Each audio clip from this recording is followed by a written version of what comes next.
ቅዱስ ኦርቶዶክስ ተዋህዶ ቤተ ክርስቲያን ኤርትራ ዓመት መጸ በዝወር ሕዚ ማለት ሕዳር 21 ካብ እቶብሎም በዓላት ሓደ ሕዳር ጽዮን ማለት ማርያም ጽዮን ተባሂሉ ዝጽዋዕ ናይ መብርሃን ቅድስተ ቅዱሳን ድንግል ማርያም እዩ። ንድሕሪት ምልስ ኢልና ታሪኽ ምስሊ ንምልከት እስራኤላውያን ኣስታት 430 ዓመታት ዝኣክል ኣብ ግብጺ ኣብ ከቢድ ማግዛእቲ ድሕሪ ምንባሮም እግዚአብሔር ካብ ጭንቀቶም ከናግፎም ፈተወ። ብነቢ ሙሴ ገይሩ ድማ ባሕሪ ኤርትራ ከፊሉ ኣሳገሮም። ንዑ ዘምልኹሉ ጸሎቶም ዘቕርብሉ 10 ቃላት ዝሓዘ ጽላት ንዑ መሕደሪ ዝኸውን ታቦት ባዕሉ ብፍቓዱ ብኢድ ነቢ ሙሴ ገይሩ ሃቦም። ነቲ ዝሃቦም ጽላትን ታቦትን ብሓባር ኣብ ቤት መቕደስ ክቕመጥ ከም ዘለዎ እውን ኣዘዞ። በቲ ዝተዋህቦም ሕጊ እናተኣዘዙ ብታቦት ኪዳን ሓይሊ ጉዕዞኦም ጀመሩ። ጉዕዞም ምድረ በዳ ሲና ዛዚሞም ንባሕሪ ዮርዳኖስ ብናይ ታቦት ሓይሊ ኣብ ክልተ ከፊሎም ተሳገሩ። ኣብ ቅድሚኦም ንጸንሕዎም ጸላእቶም እናሰዓሩ ንግንቢ ኢያሪኮውን ብሓይሊ ታቦት ኣፍሪሶም ብሰላም ናብታ ተስፋዊት ሃገር ከነዓን ኣተው። ብድሕሪ እውን ታቦት እግዚአብሔር ንእስራኤላውያን ብዙሕ ግዜ ኣብ ቅድሚ ጸላእቶም ዓወት ከም ዝረኽቡ ገይርዎም እዩ። ቅዱስ እግዚአብሔር ኣቐዲሙ ኣብ ሲና ብኢድ ሊቀ ነቢያት ሙሴ ኣቢሉ ብዝሃቦም ትእዛዝን ታቦት ሕጉን መሰረት ዝተፈላለዩ መራሕቲ እናኣተንስአ ብቅዱስ ፍቓድ ንብዙሓት ዘመናት መርሖም። ሙሴ ኣብ ደብረ ሲና 10 ትእዛዛት ካብ እግዚአብሔር ምስ ተቐበለ ኣብ መጽሓፍ ቅዱስ ከም እንምልከቶ እስራኤላውያን ጸላእቲ ኣብ ልዕሊኦም ኣብ ዝተንስእሉ ግዜ ኣብ ቅድሚ ዓይኖም ብዙሓት ተኣምራት ዝገበረ ታቦት ናይ እግዚአብሔር ኣምሪሖም ናብ ዓውደ ኺናት ይኸዱ ነበሩ። እግዚአብሔር ድማ ኣብ ታቦት ሓዲሩ ንጸላእቶም ስዒሮም ብዓወት ናብ ገዛኦም ከም ዝምለሱ ሰላም ዘለዎ ህይወት ከም ዝነብሩ ይገብሮም ነበረ። እንተኾነ ኣብ ዘበነ ካህን ኤሊ ሓደ ዘሕዝን ነገር ተፈጸመ። ንሱኻ እስራኤላውያን ከም ኩሉ ዝሓለፈ ዓመታት ኣብ ግዜ ካህን ኤሊ እውን ኣንጻር ፍልስጥማውያን ኩናት ክገጥሙ ናብ ግንባር ከዱ። ከምቲ ዝተገልጸ ታቦት ኣምሪሖም ኣብ ዝንቀሳቐስሉ ግዜ ዓወት ረኺቦም ይምለሱ ነበሩ። ኣብዚ ናይ ካህን ኤሊ ዘመን ግና እስራኤላውያን መገዲ ጽድቂ ገዲፎም ኣንጻር ቅድስናን ንጽህናን ኣንጻር ሕጊ ኣምላኽ እንቀሳቐሱን ብፍትወት ስግኦም ክነብሩን በቲ ናይ ክፍኣትን ርኽሰትን በዓል ቤት ዝኾነ ዲያብሎስ ክግዝኡን ተራእዩ። እቶም ብክህነት ኣብ ቅድሚ እግዚአብሔር ከገልግሉ ዝተመርጹ ደቂ ካህን ኤሊ ማለት ኣፍኒንን ፍንሃስን ኣብ ርኽሰት ወዲቖም ተረኽቡ። ንእግዚአብሔር ምስቲ ዝመርሕዎ ህዝቢ ኮይኖም ኣሕዘንዎ። ብፍጹም ዝተዓጻጸፈ መልክዑ ኸዓ ኣብ ጸጽባሕ ሓጢኣት ኣብ ልዕሊ ሓጢኣት ወሰኹ። ከምዚ ኢሎም ከለዉ እምበኣር ነቲ ወትሩ ኣብ ቅድሚ ጸላቶም ዓወት ዘጓናጽፎም ንባሕሪ ዮርዳኖስ ኣብ ክልተ ዝኸፈለ ንግንቢ ኢያሪኮ ከም ዝሰብር ዝገበረ ታቦት ሒዞም ናብ ኩናት ኣንጻር ፍልስጥኤማውያን ክገጥሙ ወፁ። እንተኾነ ካብ ርኽሰቶም ዝተላዕለ ብዙሓት ካብ መንጎኦም ሞቱ። እቶም ክልተ ደቂ ኤሊ ኣፍኒንን ፍንሃስን እውን ኣብቲ ውግእ ሞቱ። ሓይሎምን ክብረቶምን ዝኾነት ታቦት ከዓ ኣብ ኢድ እቶም መምለኽቲ ጣዖት ዝነበሩ ፍልስጥኤማውያን ወደቐት። ማሪኾም ናብ ዓዶም ኣብ ቅድሚ ዳጎን ኣቐመጥዋ።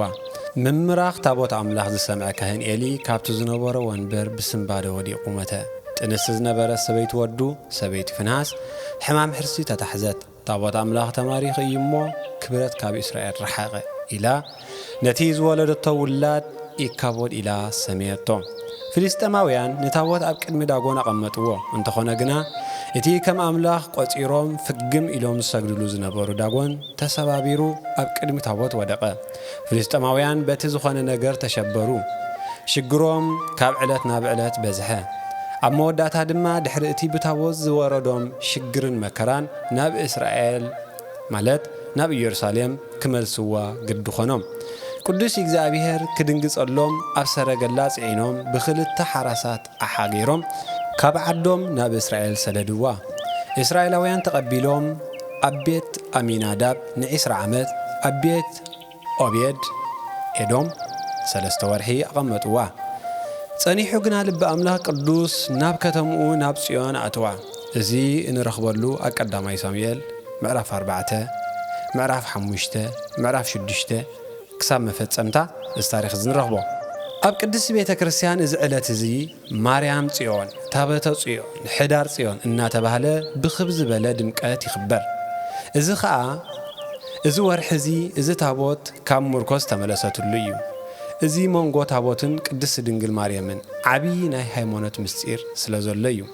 ልበ ኣምላኽ ቅዱስ ዳዊት እተዛረበላ ኣመናዊት ታቦተ ጽዮን ኣዴና ቅድስት ድንግል ማርያም ምስታ ታቦተ ጽዮን ብምዝማድ ካብ ብዙሕ ብውሕድ ክንርኢና። ቅዱስ ኤፍሬም ሶርያዊ እውን ኣብ ውዳሴ ማርያም ንኣመናዊት ጽዮን ቅድስት ድንግል ማርያም ኮንቺ ታቦቶ ለፈጣሪ ሰማያት ወምድር ብምባል ነዚ ምሳሌያዊ ምስጢር ገሊጽዎ እዩ። ብሉይ ትንቢት ምሳሌ ተስፋ ሓዲስ ድማ ብፍጻሜ ምዃኑ ቅዱስ መጽሓፍ ብንጹር ይረዳእና እዩ። ጎይታናን መድሓኒናን ኢየሱስ ክርስቶስ ድማ ሕግን ነቢያትን ክፍጽም እምበር ክስዕር ኣይመጻኹን ብምባል ብግልጺ ነጊርና እዩ። ኣፍ ብምሳሌ ከም ዝኽፈት ትንቢት ከም ዝተነገረሉ ድማ ንኹሉ ምሳሌኡን ፍጻሜኡን ኣረዳእና። ሐዋርያት እውን ነቲ ኣብ ብሉይ ዘሎ ታሪኻት መሊሶም ምሳሌኡ እናጠቐሱ ኣብ ዘመን ሓዲስ ዘለዎ ትርጓሜ ኣመስጢሮም ምሂሮምና እዮም። ሊቃውንትና ድማ ነዚ ኣሰር ስዒቦም እዮም።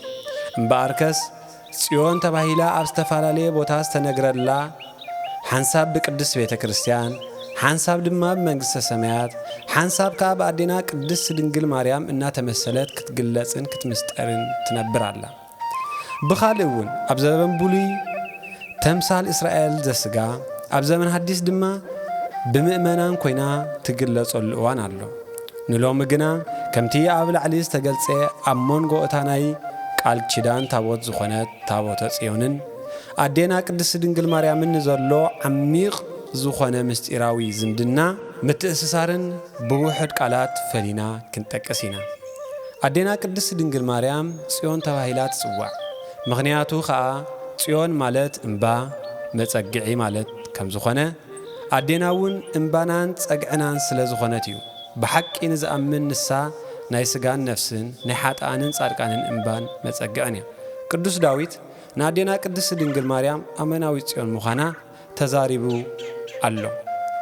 ኣቐዲሙ መሰረታ ዓበይትን ቅዱሳንን ኣቦም ምዃኖም እዩ ነጊርና። እዚ ድማ ኣብ መዝሙረ ዳዊት ምዕራፍ 84 ፍቕዲ 1 ካብ ኣዳም ጀሚሮም ከም እኒ ኣብርሃም ይስሐቅ ያዕቆብ ዳዊት ኩሎም ኣበው ነቢያትን ኣቦታት ናይ እግዚኣብሔር ሰባት ቅዱሳን እዮም።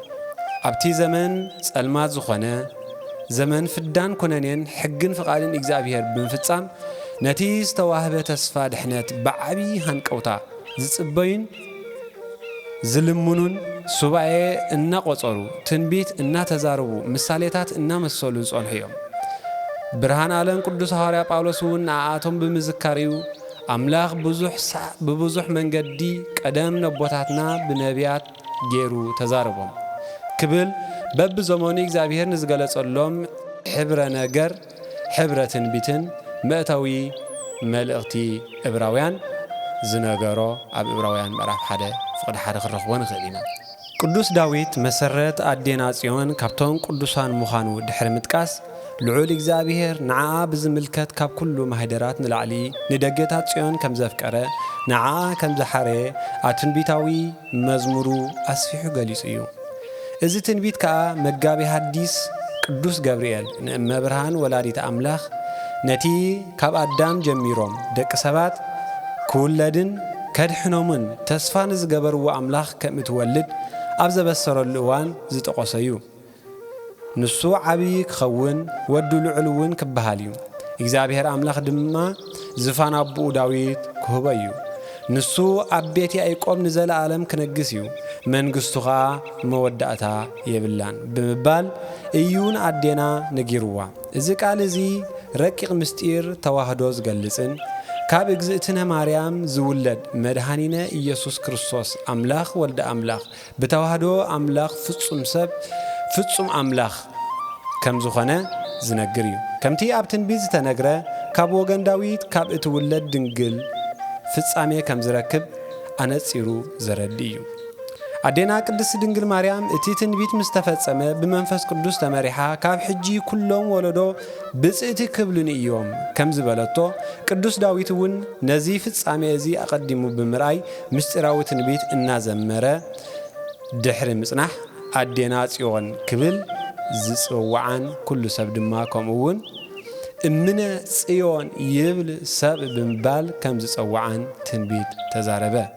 ምክንያቱ ካብ ዝገለጸሉ ድማ ትሕቲሉ ሰማያዊ አምላኽ ብተዋህዶ ካብኣ ሰብ ስለ ዝኸውን ካብኣ ሰብ ተወልደ ብምባል ወልደ እጓለ እመሕያው ክርስቶስ ካብኣ ከም ዝውለድ መብርሂ ትንቢቱ ተዛረበ።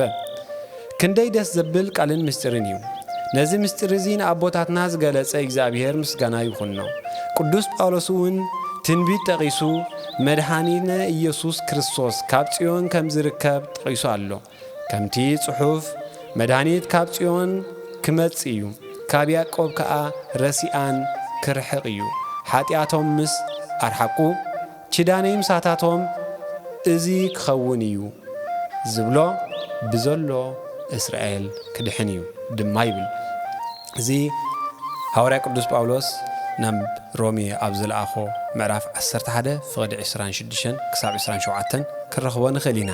እቲ ዝውለድ ኣምላኽ ትስብእታዊ ውልደቱ ካብ ዘርኢ ዳዊት ካብ ዝኾነት ቅድስት ድንግል ማርያም ስለ ዝኾንን ንዳዊት ኣቦኣ ነዚ ተስፋ ብመንበር መሲሉ ኣጽኒዕሉ ስለ ዝነብርን ድማ ቅዱስ ገብርኤል ከበስራ ከሎ ዝፋን ዳዊት ኣቦኡ ክህቦ እዩ ብምባል ነቲ አቀዲሙ ዝተዋህበ ተስፋ ትንቢት ካብ ኣብ ዝውለድ ኣምላኽ ከም ዝፍጸም ብትሕትና ነጊርዋ። ስለዚ ድማ ወንጌላዊ ቅዱስ ማቴዎስ ወለዶ ጎይታ ክጽብጽብ ከሎ ወለዶ ዳዊት ወለዶ አብርሃም ኢሉ ዝጀመረ።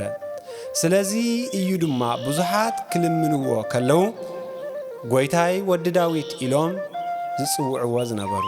ስለዚ ድማ ህፃናት ከይተረፉ ከመስግንዎ ከለው ሆሳዕና ለወልደ ዳዊት ዝበሉ። ባዕሉውን ነቶም መንነቱ ዝተጠራጠሩ አይሁድ ብዛዕባ ክርስቶስ እንታይ ይመስለኩም ወዲ መንከ እዩ ክብል ምስሓቶቶም ፈላጣት መጻሕፍቲ ስለ ዝነበሩ ወዲ ዳዊት ዝበልዎ ነዚ ትንቢት እዚ አጽኒዖሞን ተረዲኦሞን ብምንባሮም እዩ። ንሱ ክርስቶስ ወልደ ዳዊት ክበሃል ዝከኣለ ግና ወልደ አብ በመለኮቱ ወልደ ማርያም ብትስብእቱ ከም ዝብል ብስጋ ካብ ዘርኢ ዳዊት ካብ ዝኾነት ቅድስት ድንግል ማርያም ስጋን ነፍስን ተዋሂዱ ፍጹም ሰብ ፍጹም አምላኽ ስለ ዝኾነ እዩ። ሰብ አዴና ጽዮን ከም ዝብል ትንቢት እተዛረበ ቅዱስ ዳዊት ደጊሙ እውን እስመ ሃርያ እግዚአብሔር ለጽዮን ወአብደራ ከመ ትኩኖ ማሂደሮ ዛቲ ኢቲ ምዕራፌ ለዓለም ዝየ አሃድር እስመ ሃረይ ክዋ እግዚአብሔር ነጽዮን ሓሪዋ እይሞ መሕደሪኡ ክትከውን ድማ በሃጋ እዚኣ ንሓዋሩ ማዕረፊተያ መሪፀያ እየሞ ኣብዚኣ ክሓድር እየ ኢሉ ኣሎ። እዚ ድማ መሕደሪኡ ክትከውን ንዝመረፃን ካብ ማህፀና ተወሲኑ ንዝሓደረላን አዴና ቅድስት ድንግል ማርያም ዝተዘርበ ትንቢት እዩ። እዚ ከዓ ንሱ ዘለዓለማዊ አምላኽ ከም ምዃኑ ንሳ ድማ ንዘለዓለም ወላዲት አምላኽ ተባሂላ ከም እትጽዋዕ ዘመልክት እዩ። ብኻልእ ትንቢት እውን ደብረ ጽዮን ዘአፍቀረ ሃነፀ መቅደሶ በአርያም ወሳረረ ውስተ ምድሪ ዘለዓለም ነታ ዘፍቀራ ከረን ጽዮን ገና ሓርያ ንመቅደሱ ከምታ አርያም ሃነፃ ንዘለዓለም ኣብ ምድሪ ሰረታ ብምባል ደጊሙ ብዛዕባ ናይ አዴና ጽዮን አመስጢሩ ተነቢዩ ነበረ። ጽርሐ አርያም ማለት ካብ ሸውዓተ ሰማያት ሓደ ኮይኑ ኪሩቤል ዝሽከምዎ ብረድኤት እግዚአብሔር ሱራፌል ዝዓጥንዎ ናይ እግዚአብሔር ዙፋን ዝርከበሉ እዩ። እዚ ዙፋን ከዓ ብሸውዓተ ናይ እሳት መንጠላይት መጋረጃታት ዝተሸፈነ እዩ። ስለዚ እዩ ድማ ቅዱስ ያሬድ ንአዴና ቅድስት ድንግል ማርያም ኣብ ዝወደሰሉ ኣብ ናይ አንቀጸ ብርሃን ድርሰቱ ከምቲ ኣብ ሰማይ ዘሎ ጽርሐ ማርያም ንስኺ ኣብ ምድሪ አርያም ኮንኪ ብምባል መሲሉ ዘመስገና። ቅዱስ ዳዊት እውን ነዚ አርያም ኢሉ ዝጠቐሶ ትንቢት ንአዴና ምዃኑ ነስተውዕል። ዘለዓለማዊ ድንግልና ኣብ ዝገለጸሉ ትንቢት እውን ደጊሙ ከምዚ ይብል ትሴብሖ ኢየሩሳሌም ለእግዚአብሔር ወሰብህዮ ለአምላክቺ ጽዮን እስመ አጽንዓ መናስክተ ሆሃትቺ ኦ ኢየሩሳሌም ንእግዚአብሔር አመስግኒ ኦ ጽዮን ንኣምላኽኪ ወድሲ መሃርሃር መዓጽውኪ ኣጽንዒ እዚ ቃል ድማ እቲ ዘለዓለማዊ ድንግልና ምስ መስከረ ነቢ ሕዝቅኤል ዝሰማዕ ትንቢት እዩ ኣብ መጽሓፈ ሕዝቅኤል ምዕራፍ 44 ፍቕዲ 1 ክሳብ ፍቕዲ 2 ከም ዘሎ ንፈልጥ ኣዴና እውን ነፍሰይ ንእግዚአብሔር ተዕብዮ መንፈሰይ ከዓ በኣምላኸይ በቲ መድኃነይ ባህ ይብሎ ብምባል ትንቢት ኣቦኣ ቅዱስ ዳዊት ምላሽ ሂባትሉ እያ ናይ ነቢያት ናይ መንፈስ ምዝራብን ፍጻሜ ትንቢቱን ክንደይ ዘደንቕ እዩ ታቦት መሕደሪ እግዚአብሔር ከም ዝኾነ ኣዴና እውን መሕደሪት እግዚአብሔር እያ እግዚአብሔር ኣብ ታቦት ጽዮን ኮይኑ ክብሩ ክገልጽ ዓበይቲ ተኣምራት ከርኢ ከሎ ኣብ ልዕሊ ታቦት ብረድኤት ሓዲሩ እዩ ኣብታ ኣመናዊ ታቦት ግና እግዚአብሔር ወልድ ብፉሉይ ኣካሉ በቃልነቱ ከዊን ፍጹም ተዋሂዱ እዩ ስለዚ ድማ ኢና ወላዲተ ቃል ወላዲተ ኣምላክ ኢልና እንጽዋዓ ታቦተ ጽዮን ናይ ቃል እግዚአብሔር መሕደሪ ከም ምዃና ኣዴና ቅድስት ድንግል ማርያም እውን ንኣካላዊ ቃል ንእግዚአብሔር ወልድ መሕደሪ ኮነቶ ናይ ድርሰት ጸጋ ዝተዋህቦ ናይ መንፈስ ቅዱስ በገና ተባሂሉ ዝፍለጥ ቅዱስ ኤፍሬም ነዚ ከረድእ ከሎ ኮንቺ ታቦቶ ለፈጣሪ ሰማያት ወምድር ጸርቺዮ በከርስቺ ተሰዓተ አውራሃ አንቲ ማእምንት ለዘእያገምርዎ ሰማያት ወምድር ኢሉ ነይሩ ትርጉሙኻ ኦ ድንግል ማርያም ሰማይን ምድርን ዝፈጠረ ኣምላኽ ንዑ መሕደሪኡ ኾንኪ 9 ወርሕን 5 መዓልትን ኣብ ማህፀንኪ ጸርክዮ ኦ ድንግል ሰማይን ምድርን ዘይውስንዎ ኣምላኽ ንምውሳን ዝተኣመንኪ ንስኺ ዝብል እዩ ታቦት ብወርቅ ልቡጥ እንኩልሄ ዘግቡር እሙፅ ዘይነቅጽ ካብ ዘይምሽምሽ ዕንፀይቲ ዝተጸርበ ብውሽጡ ብደጊኡ ብወርቂ ዝተሸለመት ኢሉ ቅዱስ ኤፍሬም ንዝገለጻ ንኣዴና ቅድስት ድንግል ማርያም እዩ እዚኣ ስለ ፍጹም ንጽህና እዩ ንሳ ብስጋም ብነፍስን ብልቦናን ብኩሉ ንጽህትን ቅድስን እያ ጥበኛ ሰሎሞን እውን አልብቺ ነውር ወይምንትኒ ለአይሌቺ ነውር የብልክን ሕፍቲውን የብልክን እናበለ ዘመስገና እያ ምክንያቱ ነውሪ ኃጢአት ዘይቀረባ ናይ ቅድስና ባህሪያ ከይረስሐ ብንጽህና ጸኒዓ ዝነበረት ንጽህቲ ብድንግልና ስርጉት ብቅድስና ክብርት ብልዕልና ንሳ ንጽህተ ንጹሃን እያ ታቦተ ጽዮን ብዝኸበረን ናይ ንጽህና ምሳሌ ብዝኾነን ጽሩይ ወርቂ ከም ተሸለመት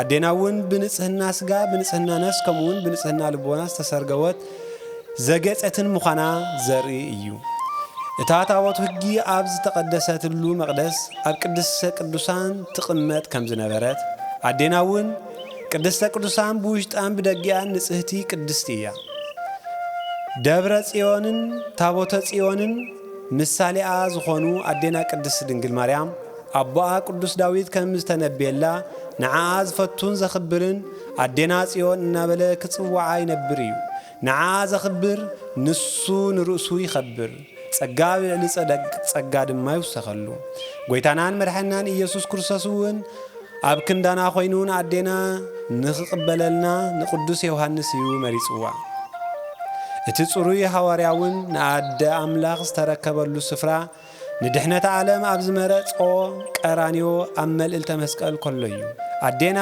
ምእንቲ ክንብላ እቲ ትንቢት ፍጻሜ ክረክብ ድማ በቲ ህይወት ዝህብ ቃሉ እነህት ኣዴኻ ከኣበሎ ዮሐንስ ምዕራፍ 19 ፍቕዲ 27 እግትዋ ለጽዮን ንጽዮን ክበብዋ ኢሉ እቲ ቅዱስ ነቢ ነቲ ሕግን ቃላትን እግዚአብሔር ተጻሕፈላ ናይ እስራኤል እምባን መጸግዒትን ዝነበረት ታቦተ ጽዮን ሌዋውያን ካህናት ከቢቦም ውዳሴ ይቕርቡላን ምስ ኣምላኽ ይራኸቡላን ከም ዝነበሩ ሎሚ እውን ካህናትን ምእመናንን ካብ ርሑቕን ቀረባን ተኣኪቦም ነታ ኣመናዊት ታቦተ ጽዮን ቅድስተ ቅዱሳን ድንግል ማርያም ብማህሌት ብዝማሬ ብቅኔ ብቅዳሴ ብውዳሴ ይኽብርዋ ኣለዉ እቶም ንዓኣ ዘመስግኑን ዘኽብሩን እስራኤላውያን ዘስጋ ካብ እግዚአብሔር በረኸትን ጸጋን ከም ዝረኸቡ ሎሚ ድማ ምሳሊኦም ወሲዶም ብናይ ሐዲስ ክብሪ ንኣዴና ዘኽብሩ ኩሎም